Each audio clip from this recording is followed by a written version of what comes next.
Next up is the story of an IBM computer. Please welcome up Marcin Wichary.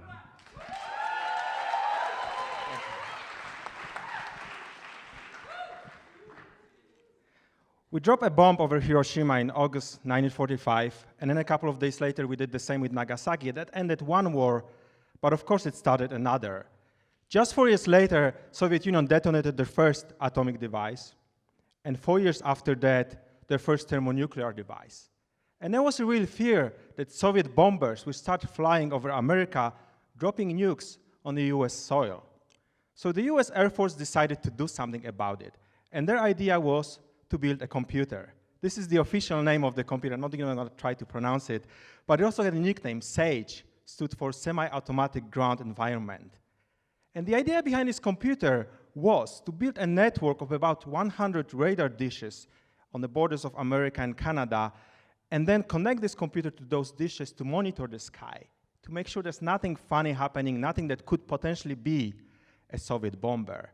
But when you think it's a computer, it was a very, very interesting computer. Imagine something weighing 250 tons, consuming 3 megawatts of energy, 55,000 vacuum tubes. It was a monster of a machine.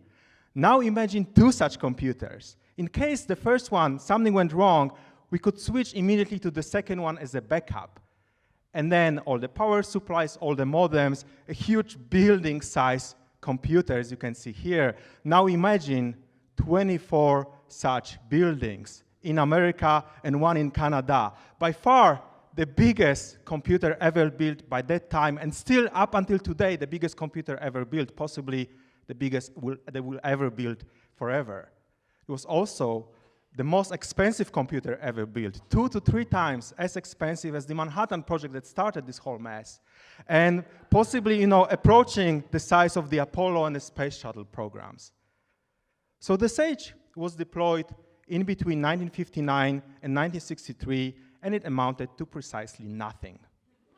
It never detected a Soviet bomber. It never caused a missile to go up. This picture is from a promotional IBM video. And the reason this computer never amounted to anything, that immediately after it was deployed, both America and Soviet Union switched to missiles, and those were simply too fast for this computer to track in a sky. Of course, it took a while to shut it down. It was actually operational for 30 years. And at the end, the only place for replacement vacuum tubes was the Soviet Union. So it's very easy to make fun of this machine because it didn't amount to anything, but of course it did, because it belongs to this category of uncomfortable inventions that helped us all in one way or the other. I'm going to talk about 2 that you are very familiar with and their origins as well. Internet started as ARPANET in 1969, built specifically so that a detonation of one of its centers would not cause the whole network to shut down. Again, atomic bomb situation, and eventually it evolved into the internet that we all know and love today.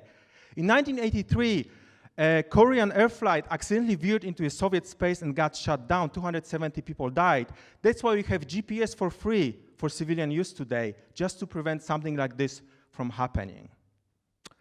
And it's very easy to also make fun of SAGE because every iPhone could track many, many intercontinental ballistic missiles in real time with no problem. But of course, that's how computing works, right? What's a supercomputer 1 year worth millions of dollars is going to end up on your desk in 10 years, on your lap decades hence, and in 10 more years, it's going to end up in your pocket. So no wonder our iPhones today are so much more powerful.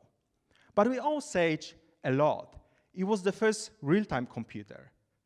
We can't really just tell to the Soviet bomber, hey, wait, we need to figure out where you're flying. Just stop, right? It needed to operate in real time. It was the first computer to ever do so. It was also the first computer where you could point to things instead of having to type them in. And it's very easy to take this light gun and then, go into the future and imagine a mouse and a trackpad and a touching device that we have today. So it's a really weird machine.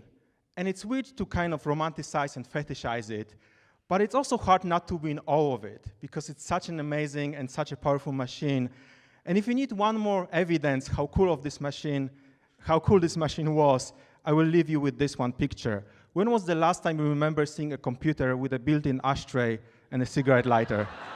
Thank you.